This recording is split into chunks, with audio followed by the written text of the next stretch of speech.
Thank you so much for joining me on the way forward. I'm Eddie Francis, and I am pleased to be joined by a brother who I had the opportunity to meet a few months ago, actually, on the Good Morning Show. Larry Washington. He is the president and CEO of Junior Achievement Greater New Orleans. Larry, man, how's everything going with you? Things are going well, man. Happy to be here with you. Yeah, it's good to see you again. And the first time that I got the opportunity to chat with you a little bit, it was it was through Angel Thibodeau Yep. Burns, and it was about the work that you're doing with Liberty Liberty. Bank, and that was some really cool stuff. As it turns out, though, Junior Achievement Greater New Orleans has a pretty cool distinction that we're going to talk about in a minute. But the first thing, for people who may not even know what Junior Achievement does, they might have heard the name over and over again, but they're just not sure. Talk about Junior Achievement and its mission. Yeah, absolutely, man. So, I mean, I'd like to talk about our work in a couple different ways. And I'll start by saying this, right? Our ultimate goal, at least in my opinion, is that we connect young people to opportunity in all the ways they need to be connected. And not just connect them with opportunity, but we show them that they can actually access those opportunities and make them real for themselves. So we're an organization that's been committed for a long time. As a matter of fact, here in New Orleans, we celebrated a little over a year ago our 70th anniversary here. So over those 70 years, we've been committed to teaching young people about financial literacy. So making sure they're financially literate and financially capable. We've gone about the work of introducing them to careers that are meaningful and are high wage, high growth, and showing them all the skills they need to do to be able to access those careers. And then the other thing that we do is we introduce young people to entrepreneurship and show it to them as a true pathway to their futures. Historically, we've done that work with young people ages kindergarten through 12th grade. A couple of years ago, we increased our reach to young adults ages 25. We had been doing this work for so long, and I think we had gotten to a point where we realized we can't leave our young people and push them off a cliff once they leave high school and say, go figure it out. There was still some supports and things they needed to get them connected to that opportunity. And so we've gone about ratcheting up how we do that in the ages in which we do it. One of the things that we never quite get clear whenever we do things in New Orleans is that Junior Achievement Greater New Orleans serves Greater New Orleans. So just so that people understand, what does that region consist of? I appreciate that question. It's so funny. We've been told, like, should we call ourselves something different, right, to encompass all that? So Greater New Orleans for us clearly includes the Greater New Orleans region, right? So Greater New Orleans, Jefferson Parish, St. Bernard, all the things right here around the city. But we also cover 13 parishes across Southeast Louisiana. So the entirety of the North Shore, all the river parishes, all the way down to like St. Mary's. And then believe it or not, lots of folks don't recognize this. We cover the entire southern half of the state of Mississippi. So everything south of Jackson down to the coast, we're able to provide programming to young people and support them across that entire geography. Man, that's really cool. So Junior Achievement GNO just celebrated a really interesting milestone. Tell us about the milestone. Yeah, when you think about that footprint and the amount of time, we've reached a lot of students, right? Uh, Yeah. we had the incredible distinction of reaching our 1 millionth student. And I'm going to Wow. repeat that because I think it's a huge milestone, right? We've had the great fortune or the great privilege to impact over 1 million lives right here in Greater New Orleans. And so that's something exciting for us. We've actually, the young man who represents that 1 million student is now a senior that went to what was Douglas High School. But he's a senior who was part of a program we do called Trust Your Crazy Ideas. It's a program where we challenge young people to think about the problems they see around them and solve them through the lens of entrepreneurship. And his idea was a business where he would leverage his love for the wilderness and camping to help young people build confidence in public speaking. Uh, Wow. right, right. And let me be very Okay. clear. He can articulate this idea a whole lot better than I can. But, but my point is, he's a young person that represents this 1 millionth student for us. When we think about the 1 million journeys that have gotten us here, we wanted to find a young person that would represent fully all the journeys of the young people we've had come before him. And this young man that we found represents those journeys so very perfectly. One, he's a young man that's committed to his own future, which is what we want to invest our young people to do. He's a young man that has come from a challenging background right here in the city of New Orleans, who is using the tools and the resources and skills that we provided to him to lift himself up out of that. And I'm excited about the journey that he's going to go on and continues to go on. And I'm more excited that we've been a part of that journey and will continue to be a part of that journey.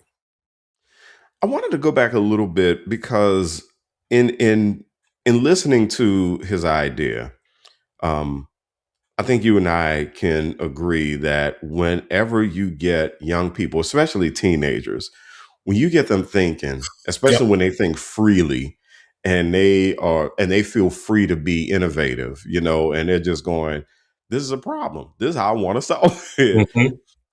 Talk about the experience talk about the experience of watching that process, watching them go through that growth process, and especially when you hear those innovative ideas. Because his idea, I mean, I'm a public speaking coach. I Yep. would never have thought to connect it to the wilderness of all things. And to me, and I love that. I really, really love that he has that fresh perspective. Talk about the innovation that you see coming from these young people. Oh man, we've done this program at this point. I've been here 11 years. We've done this program for about 13, 14 years. And I say this every single year. When we start with these young people on this journey, I'm always like, oh my God, how are we going to get them to what the end result is that we know we want to get to? And each and every year, they exceed expectations, right? So, thinking about like the innovation of our young people, when we do this program with them, many times they've not even thought about entrepreneurship as a real thing. And and when they think about some of the ideas that they have in their head or some of the things they see around them, they've never once connected that to the opportunity of entrepreneurship. And so to see when we present to them, all right, think about the challenges you see, use your ability to innovate and entrepreneurship to solve them. We see things just things that you never could imagine. I'll give a couple examples of some of the ideas that we've seen come forward, Yeah, please and do. just how they've gone through these processes. And I think a big part of the work that we do with these young people is they may come with an idea. We have them iterate that idea, so it becomes something really solid that they can actually build on. One of the other young people that we had this year, who, keeping it real, I'm banking on. I think this is going to be the one that's going to set up JA for the future, right? Because he's going to be like the next billionaire here. Okay. This was a young man this year who his idea was he had figured out the science, and he's tested the science, right? The science of taking crustacean shells, transforming those crustacean shells into usable containers that you would store your food in, and those containers would keep the food fresher longer, and they would be able somehow way the pH is measured, and it'll tell you when the food is bad. This is science Okay. that's been tested. They are going to market with this at some point. And you talk about like young people being innovative. Our young people have so many ideas, right? We just got to give them the tools to explore it. And Yeah. so, you talk about Terrell and his idea with the wilderness, right? He's always been connected to the wilderness. Our program told him, all right, you can take that thing that you love and you can innovate it into something that can be transformative. And he did that. The same thing with a young man who came up with this idea, and it's called BioFresh, of creating this container because his dad is in the seafood business, and they had all these extra shrimp shells laying around. And he figured out, how can I fix this problem? And he did. And so I think when we provide young people with the tools, we provide them with the support, they will leverage all the skills they already have. Because these aren't skills I didn't have to teach them to innovate. I mean, they already knew how to do that. We had to teach them how to leverage it. And I think that's what we found them doing. What strikes me about this is that, and this is something that I say as a native New Orleanian, especially as a Black native New Orleanian. One of the unfortunate things, and it's a story that I've heard over and over again from my peers, and I've heard it from the current generation. I've heard it from past generations, and it is that unfortunate thing that we have where these students will come up with an idea, and you have a program called Trust Your Crazy Idea. Unfortunately, there are other students out there who they have these quote unquote crazy ideas, and somebody's telling them that's crazy, that's never going to work, Yep. or where you getting this from. But what junior achievement is doing is it's positioning these students to trust themselves, Yep. and that's what it sounds like to me. And I mean, like the crustacean idea. Sign me up for one of those. Man, Because the irony is the day that he had told me about it, I had a container of rotten fruit in the refrigerator. So I said, man, I'd buy 14 of them right now. But no, but you're right, man. This is about how because I said all of our young people are innovative, right? All of our young people have great ideas. We've got to help support them to bring those things to life. And even if these young people choose not to be entrepreneurs, particularly like in a program like this, the confidence they build in these type of experiences, the skills they build are transferable in so many different ways in life. And I yes, think we're obligated, and I think that's an important word. We're obligated to ensure we're supporting them in this sort of way. man, that's beautiful. Tell me about the parents' reactions. I'm sure there've got to be parents who, when they hear some of these ideas, they're going, "I had no idea this child was even thinking this kind Oh, of stuff." yes. I mean, we can tell you hundred stories about parents. I mean, I've had the great fortune, particularly with Terrell and his family, to really get to know his mom and his dad. And one, I can tell you without question, they are immensely proud of this young man. Oh man, yeah, And I think they are unique in the fact that while they didn't know he had that idea in him, they knew he'd be great, and he had tons of ideas. But what I see with our parents is many times at the start of this journey, just like I said with us, we don't know what these kids are capable of, right? And right. certainly not through this lens of entrepreneurship and innovation, et cetera. And so I think when parents start to see these young people create these ideas and these ideas that are good, I mean, these aren't just like just checking the box type of deal. These are really good ideas. I think parents get excited, they get motivated, and they jump in, as they call it, feet first in supporting these young people. Terrell's parents, every single thing we've gotten this kid involved in, they've been there front and center and present. The young man that I talked about with the BioFresh idea, every time I see that young man, his dad is there, there with him. And what that tells me, though, is when these parents are supporting their kids in this sort of way, and you couple that with the type of things that we can do, there's nothing these kids can't accomplish. And these kids are proving it to us every single day. I'm Eddie Francis. You're listening to The Way Forward, and we are talking to Larry Washington. He's the president and CEO of the Junior Achievement Greater New Orleans, and we are talking about the milestone of having reached their 1 millionth student. But then also, we're going to get an idea of where Junior Achievement Greater New Orleans is headed. One thing I would like to also kind of dive into a little bit more, because I really want folks, I want the adults who are listening to this to truly, truly understand um, how valuable it is for these kids to be able to innovate and to be free to innovate. I wrote this blog entry once about how one of the barriers to innovation is imposter syndrome. And like was look, teenagers, their minds are really flexible, really flexible. We can do a lot with their minds. Talk about the transformation that you have seen personally with some of these kids when someone has said to them, "Your idea is not crazy. We're going to find a way to make this thing work." What does Yeah. that what does that transformation look like with them? Yeah. I'll talk about the transformation in a couple different ways because I remember this conversation I had with a person on our team because oftentimes when people are in this work, they think that the the the metric of success is the same for every student, Yeah. and it's not, right? And so we're talking a lot about like the ideas and the innovation, and sometimes that isn't always the win, right? And so I'll talk about some of these transformations that I've seen in our young people that I think are huge wins because of these type of programs, right? We had one young lady who had an idea of because she loves New Orleans culture, and so her idea was a museum that would celebrate the rich history of New Orleans, that would have these immersive experiences, and people would get to feel New Orleans all throughout this type of museum experience. The first time she presented, for lack of a better word, and I've had this conversation with her. So if she hears it, she'll know what I'm talking about. It wasn't good, man. Okay. You know what I Okay. mean? Yeah. She had no confidence. She spoke in a little tiny voice, and Um, uh, she was, it's almost like she went inside of herself as she talked with us. And that first time she had done it, I pulled her to the side and I said, "Look, here's the unique thing about your product versus anyone else's, right? And these other products are great. The BioFresh, fantastic product. I think that kid's gonna change the world, right? The difference between a product like a BioFresh and the product this young girl wanted to bring forth was her product was her, right? Mm. It was her, the life she's lived. It was the experiences that she had. It was what she saw her mama doing, back in the day. It was all those things, right? And that was so unique, right?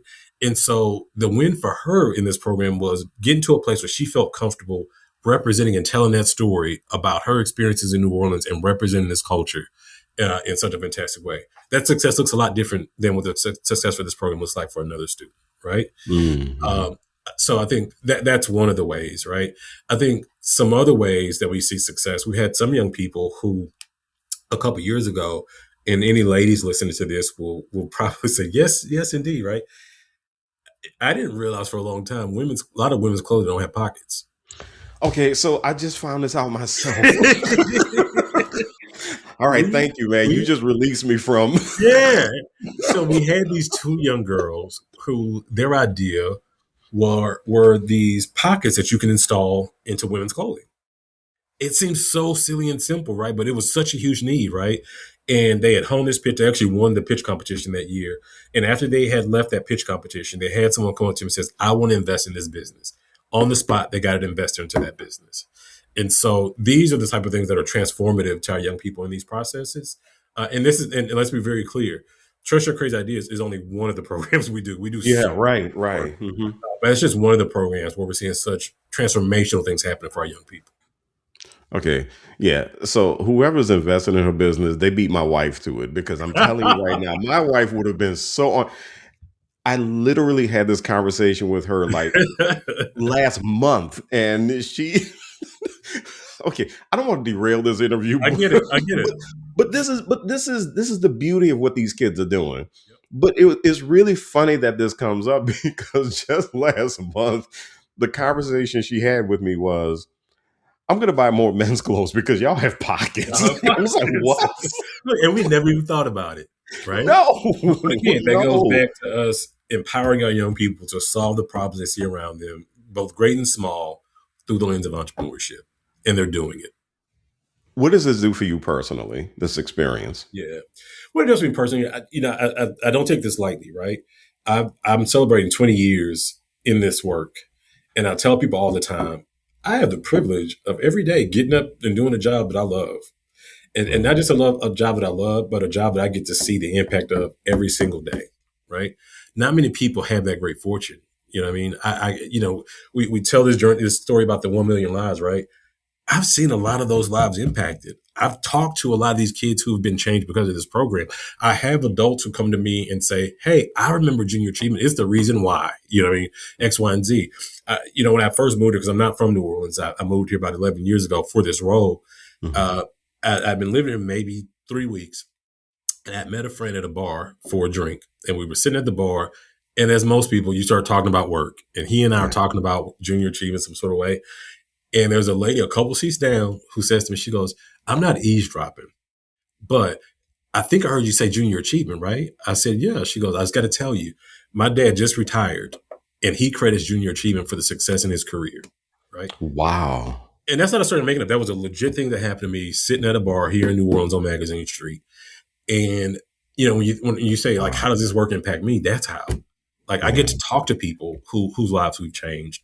And I know that the things that we're teaching young people, the skills that we're providing them will change their lives and will help them change the world around them. And again, like I said, everybody can't tell that story, but I can. Yeah. So what's next for Junior Achievement Greater New Orleans? I love it, man. Like I said, we just reached that milestone of 1 million, and we were looking forward to how do we kind of evolve this organization. For the last 70 years, we've been what I call like a content delivery organization. We create programs, we deliver programs, right? What I've said to this team, what I've said to our staff, we've just gone through a strategic planning process. Yeah, it's one thing to deliver programming. I want to go beyond that. I want to change entire systems.